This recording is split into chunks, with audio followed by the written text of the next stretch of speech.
Welcome back to designing and publishing a website in Figma sites. In this video, we're going to be creating a component for a bullet point list that is fully responsive and also uses a checkmark icon instead of a regular bullet. We're creating this because we'll need it eventually when we're going to be designing the Contact Us page and also in other cases. And it's also going to come in handy when we actually need to create a list but with various symbols instead of the bullet. If you create a regular bullet point list, this is basically what you get, right? You can edit the list spacing, list style, and so on, but it's still very limited. You, for example, cannot change this bullet for a checkmark. So why don't I use my text tool by pressing T on my keyboard, clicking once, and then type in list item 1.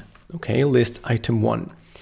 And I'm going to be using the paragraph text style for this text. Okay, and this is going to be very detail oriented, right? So if you take a look at this style, this text style, you can see that overall the height is 21 pixels.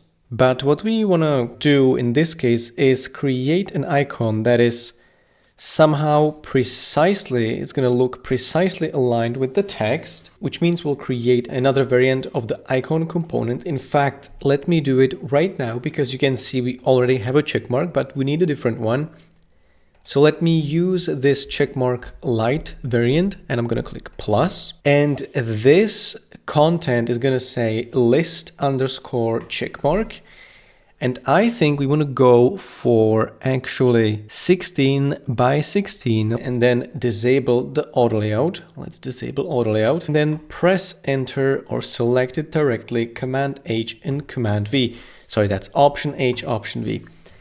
Okay, and I'm going to shrink this to fit within the container. So maybe you want to go for 8 by 13, maybe 8 by 12 and make sure it's centered. We basically want to make sure it's all symmetrical and stuff. So with this checkmark now created, let me rename this to checkmark. Let me now actually use an instance of this. So Option and drag, and I'm going to drag it all the way over here. Let's see if we can actually fit it nicely with the text. Again, as you can see, if I select these two and do Shift A and then make sure the auto layout is aligned to the left and center, you can see that this alignment actually looks pretty good. Okay, so I think we can actually keep that.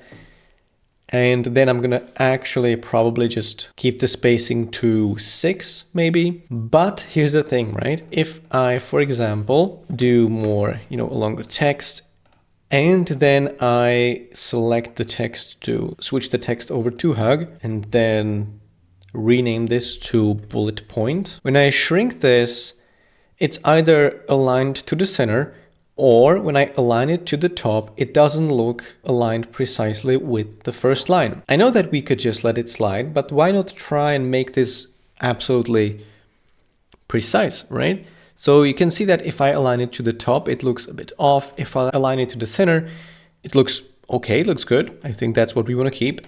And when I align it to the bottom, it doesn't look very good. So what I want to do is basically keep this even when it's on multiple lines. How do we achieve that? We obviously cannot just simply align to the top. We need to add a bit extra of padding on top of an icon container, okay? And then do align top. So basically we need to select the icon and do Shift A, and this one's going to be called icon container. It's going to be hug and hug. And then when I do center align and make it just one line, let's take a look at what's going on here. You can see that we have the 2.5 space from both top and bottom. So why don't I try and do 2.5 on the vertical padding, 2.5.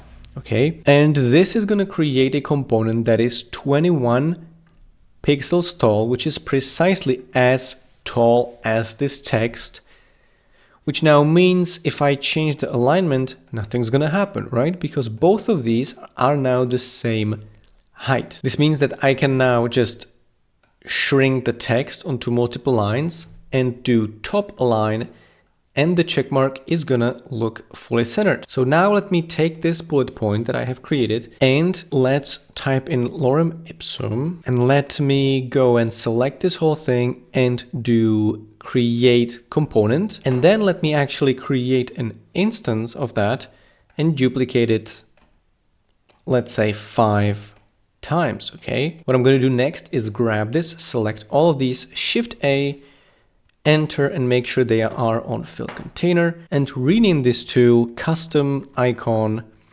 bullet point list, okay? Now when I change the width of this element, you can see that the check mark is going to stay precisely aligned with the first line, no matter how many lines we get.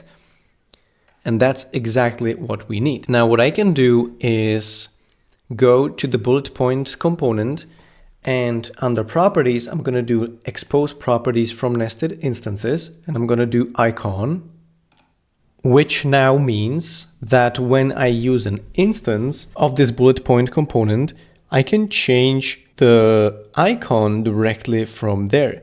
So I want to use only list underscore something, because if I use, for example, the other sizes, it's going to be broken. So this means we can, for the purpose of testing this, we could extend this and then just duplicate this one, and content is going to be list close, right? List underscore close. I'm going to command and click this, enter, and remove this point. And then I'm probably going to go for 10 by 10, option H, option V, and then rename this to X, and Command C, Command V, and Shift V. Okay, and now when I go back to our component, when I go back here, I can change, for example, on the first ones, we want to go for the check mark, but for the remaining 3 ones, we want to go list underscore close, list underscore close, and close, which means we then can do like good thing 1, you're going to get good thing 1, good thing 2, bad thing 1, bad thing 2, or no more bad thing 1, no more bad thing 2, and bad thing 3. So the example usage of this could be a headline, you'll get, and then it's going to be here at the top, right? You'll get good thing 1, good thing 2, no more bad thing 1, and so on. And it's going to be fully responsive, and the icon is always going to be aligned to the top, right? So this is a very basic component, but also very necessary. It's going to be very frequently used, so it's important that we have it. You could also do select all these 3, enter, tab, and then change the color of this one to like red, right? And then on these ones, enter, tab, you could change the color of the check marks to green. Okay. The great thing about this is you can now change this icon over here, so you can then use this in different contexts, and this is definitely going to come in handy when we design the Contact Us page. All right. As usual, check the link in the description if you want to purchase the source file for this entire series. You can now book a one-to-one live coaching session with me, also by using one of the links in the description. Leave a like if you found this video useful, and I will see you guys in the next one.